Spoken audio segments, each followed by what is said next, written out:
Hello friends, welcome to Suvaiyan Samayal. இன்னைக்கு நம்ம Suvaiyan Samayal சேனல்ல ரொம்பவே சுவையான பலாக்கொட்டை பக்கோடா எப்படி செய்யறதுன்னு பார்க்கலாம். வாங்க வீடியோக்குள்ள போகலாம். Suvaiyan Samayal சேனலை நீங்க இன்னும் சப்ஸ்கிரைப் பண்ணலனா சப்ஸ்கிரைப் பட்டனை கிளிக் பண்ணி சப்ஸ்கிரைப் பண்ணிக்கோங்க. கூடவே பக்கத்துல வர பெல் ஐகானை கிளிக் பண்ணி ஆல் செலக்ட் பண்ணிக்கோங்க.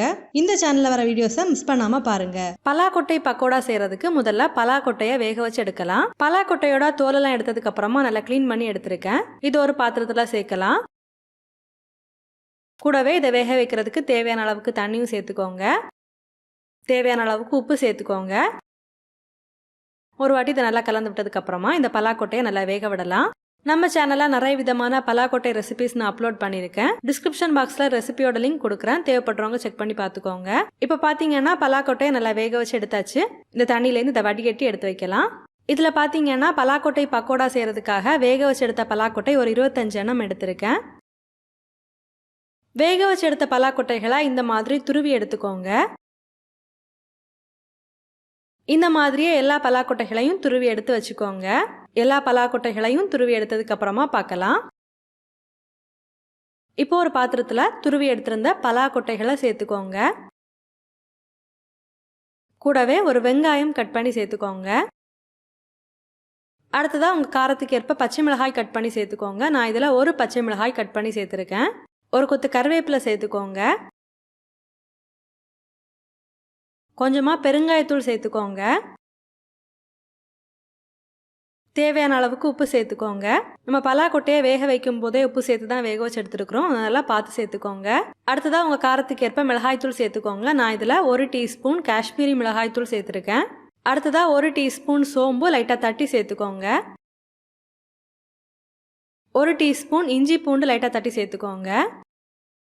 இதெல்லாம் சேர்த்ததுக்கு அப்புறமா இதை நல்லா மிக்ஸ் பண்ணி எடுத்துக்கோங்க. இப்போ பார்த்தீங்கன்னா இதை நல்லாவே மிக்ஸ் பண்ணி எடுத்தாச்சு. இப்போ அடுத்ததாக இதில் ஒரு 3லேருந்து 4 டேபிள் ஸ்பூன் கடலை மாவு சேர்த்துக்கோங்க. கூடவே ஒரு 2 டேபிள் ஸ்பூன் அரிசி மாவும் சேர்த்துக்கோங்க. இதெல்லாம் சேர்த்ததுக்கு அப்புறமா மறுபடியும் இதை நல்லா கலந்து எடுத்துக்கோங்க.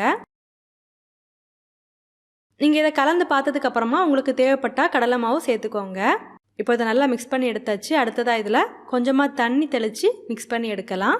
தண்ணி அதிகமாக சேர்க்காதீங்க. தண்ணி கொஞ்சமாக தெளித்து விட்டு மிக்ஸ் பண்ணி எடுத்தீங்க அப்படின்னாலே கரெக்டாக இருக்கும். இப்போ பார்த்தீங்கன்னா இதை நல்லாவே மிக்ஸ் பண்ணி எடுத்தாச்சு. இப்போ அடுத்ததாக இதை பொரிச்சு எடுக்கலாம். ஒரு கடாயில் இதை ஃப்ரை பண்ணுறதுக்கு தேவையான அளவுக்கு எண்ணெய் சேர்த்து சூடு பண்ணிக்கோங்க. எண்ணெய் சூடானதுக்கு அப்புறமா நம்ம ரெடி பண்ணி எடுத்திருந்ததை கொஞ்சம் கொஞ்சமாக இந்த எண்ணெயில் சேர்த்து ஃப்ரை பண்ணி எடுத்துக்கோங்க. ஒரு பக்கம் நல்லா ஃப்ரை ஆனதுக்கு அப்புறமா இதை திருப்பி போட்டு ஃப்ரை பண்ணலாம். இப்போ கடைசியாக இதில் ஒரு கொத்து கருவேப்பிலையும் சேர்த்து ஃப்ரை பண்ணிக்கோங்க. இப்போ பார்த்தீங்கன்னா இது நல்லாவே ஃப்ரை ஆகி வந்தாச்சு. இப்போ இதை இந்த எண்ணெயிலேருந்து வடிகட்டி எடுக்கலாம். இந்த மாதிரியே இருக்கிற எல்லாத்தையும் எண்ணெயில் போட்டு ஃப்ரை பண்ணி எடுத்துக்கோங்க.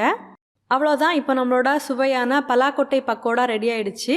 நீங்களும் இந்த மாதிரி செஞ்சு பாருங்க. செஞ்சு பார்த்ததுக்கு அப்புறமா உங்கள் கமெண்ட்ஸை மறக்காமல் எங்களோட ஷேர் பண்ணுங்க. இந்த வீடியோ உங்களுக்கு யூஸ்ஃபுல்லாக இருந்தது அப்படின்னா வீடியோவை லைக் பண்ணி உங்கள் நண்பர்களோட பகிர்ந்து கொள்ளுங்க.